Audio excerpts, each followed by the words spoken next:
The one sales skill that will separate the top 1% from everyone else. There's one skill that separates the top 1% of salespeople from everyone else. And no, it's not having the perfect script. It's not just being likable. It's something most salespeople never master. But if you get this right, you'll never struggle to close a deal again. I'm going to break it down step by step and show you exactly how to use this in real estate, high-ticket sales, and business. Because here's the truth. Sales isn't about knowing what to say. It's about knowing how to think. Number one mistake salespeople make. I want to think about the last deal that you lost. That moment the prospect suddenly pulled back. Maybe they said, I just need to think about it more. Or this seems great, but the price is too high. Does that sound familiar? If you're like most salespeople, you probably tried to explain why the deal made sense. You started selling harder. Maybe you even lowered the price, hoping that that would push them over the edge. And what happened? They still didn't buy. Because here's the truth. You never had control of the sale to begin with. Frame control, the invisible battle in every sale. Every sales conversation is a battle of frames. A frame is simply how people see the world, their beliefs, their assumptions, their decision-making process in every deal. There are two frames to play. Your frame, the belief that the deal makes sense and they should move forward. And then there's the prospect's frame, their objections, doubts, and reason for hesitating. And the stronger frame always wins. Weak salespeople enter the prospect's frame. They start defending, justifying, and chasing. The top 1%, they control the frame from start, making the buyer chase them. Here's a great story. Luxury buyer who was just looking. I had a client walk into a $1 million listing. They were excited, asking questions, but when we started talking about putting in an offer, the energy changed. They folded their arms, they hesitated. They said, we're just looking for now. Now, most salespeople would panic. They'd start throwing out discounts, incentives, anything to keep the deal alive. But I knew better. Instead, I flipped the frame. I said, I get it. This home isn't for everyone. In fact, this is the type of home that only a few people in the market can even get into. Maybe now isn't the right time for you guys. What happened? They started selling themselves. Well, I mean, we don't love it. Maybe we should think about putting in an offer before someone else does. Because here's the thing. The moment you make something scarce, it becomes more valuable. And that's the power of frame control.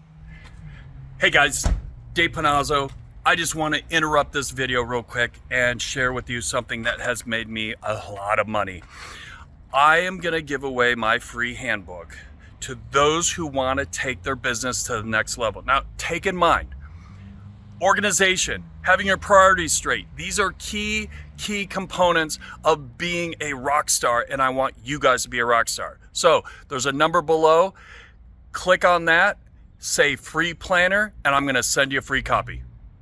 How to control the frame in any sales situation. If you want to close more deals like the top 1%, you need to do three things. First, set the frame early. From the moment you meet a client, you establish yourself as the expert, not just another salesperson. This means you lead the conversation. You dictate the process. You never let the prospect control the pace. When a buyer says, I'm just shopping around, most salespeople get defensive. A pro says, perfect. I work with serious buyers who know what they want. If that's you, great. If not, no problem. What happens? Instead of the buyer qualifying you, they start qualifying themselves. And second, make the sale feel exclusive. People don't want what everyone else has. They want what's rare. This is why luxury brands never beg customers to buy. They create the perception that buying from them is a privilege, not an option. How do you do this in sales? By making the client prove they're the right fit for you. You, instead of saying, let me know if you're interested, say, I only work with serious buyers. If this is the right home for you, we should move forward. If not, no problem, someone else will. When you do this right, you're no longer chasing. You make them step up if they want to work with you. And third, stack value before price. Amateurs talk price too early. Pros control the frame by making price the last thing discussed. If you built enough value, the price becomes secondary. Because here's the truth. People will pay top dollar for something they believe is valuable. If you control the frame, you control the value. And if you control the value, you close the deal. Here's a pro tip that works all the time. The takeaway close. When a buyer starts